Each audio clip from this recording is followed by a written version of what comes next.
अस्सलाम वालेकुम नाज़रीन, सैपियंस की दूसरी किस्त के साथ, दूसरे चैप्टर के साथ आपके सामने हाजिर है मुबश्शिर मेहदी और अज़ान अली। किताब सैपियंस का दूसरा बाब कौन सा है?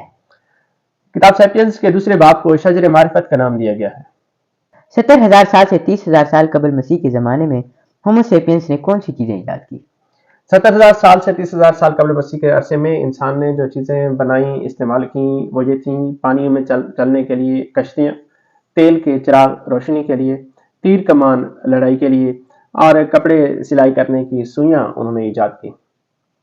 इस ज़माने में आर्ट का कौन सा नमूना सामने आया? उस ज़माने में इंसानी आर्ट का पहला नमूना सामने आया, यानी हाथी दांत से बना हुआ एक मुजस्समा, जिसमें इंसानी जिस्म के ऊपर यानी इंसानी धड़ के ऊपर शेर का सर लगाया गया था। जर्मनी में स्टाडियल के गार से ये दरियाफ्त हुआ और इसकी जो कदामत है वो 32,000 साल ये पुराना है। और इसकी शक्ल ऐसे है जैसे कि प्योजो एक गाड़ियों की कंपनी है, उसका जो मोनोग्राम होता है गाड़ी पर लगा हुआ प्योजो का मोनोग्राम, वो इसी तरह का है। यानी स्टाडियल गार से जो मुजस्समा दरियाफ्त हुआ है, उसकी वजह क्या है कि प्योजो कंपनी का आगाज स्टाडियल गार से सिर्फ 30 किलोमीटर दूर एक वादी है वेलेंटिंगनी, उसमें एक छोटे से खानदानी बिजनेस के तौर पर हुआ। ये जो कंपनी थी प्योजो, ये आर्मंड प्योजो ने 1896 में शुरू की थी, तो उसने इसका मोनोग्राम भी उसी स्टाडियल गार से दरियाफ्त होने वाले शेरनुमा आदमी के यानी शेरनुमा आदमी के मुजस्मे के हवाले से जो हाथी दांत से बना हुआ था, उसी के मुताबिक उन्होंने अपनी गाड़ी का मोनोग्राम डिजाइन किया। ज़बान की ईजाद कैसे हुई? होमो सैपियन एक समाजी जानवर के तौर पर माशरे में रहते थे, तो उनके बचाव और नस्ली तसलसल के लिए समाजी ताउन बहुत ज़रूरी था। ज़बान की ईजाद के पीछे भी सैपियंस का एक दूसरे तक मालूमात को मुंतकिल करना था, खुराक की तलाश और उसके बारे में गुफ्तगू, और एक दूसरे के बारे में एक दूसरे की गैर मौजूदगी में गुफ्तगू करना। बामकसद गुफ्तगू के साथ साथ बेमकसद गुफ्तगू भी शामिल थी ज़बान की जो ईजाद थी इस वजह से। तो जब फरागत होती थी उनको, तो उस वक्त में जब कोई एक दूसरे को सुनाने के लिए कोई काम की बात नहीं होती थी, तो फिर उन्होंने फर्जी वाक़यात और फर्जी कहानियां बनाना शुरू की जो एक दूसरे को सुनाने के लिए, ताकि वक्त को गुजारा जा सके। तो इस तरह जो है वक्त काटने के लिए जब इंसान के पास काफ़ी फरागत होती थी, तो दास्तान गोई का फन जो है वो वजूद में आया।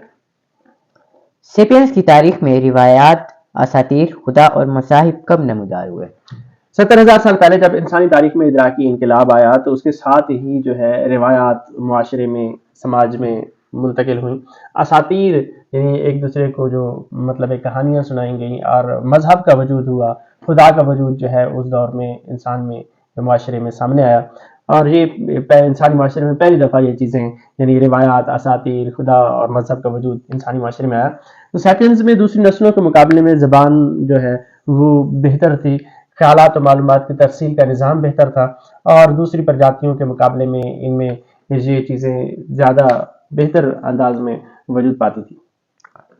इदराकी इनकलाब में अहम बात कौन सी थी? इदराकी इनकलाब के बाद इंसान समाजी तौर पर मजबूत हुआ, और उसने जो है शिकार की पेचीदा हिकमत अमलियाँ तैयार की अपनी खुराक की ज़रूरत को पूरा करने के लिए, और उसने पहले से ज़्यादा बड़े और मजबूत गिरोह तश्कील दिए थे। नेंडरथाल होमो सैपियंस का मुकाबला क्यों नहीं कर सके?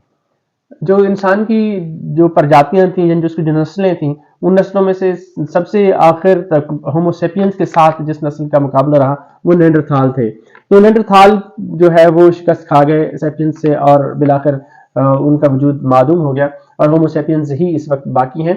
तो उसकी वजूहत क्या है कि सैपियंस जो है नेंडरथाल की निस्बत ज़्यादा वसी मालूमात और बेहतर निज़ाम रखते थे।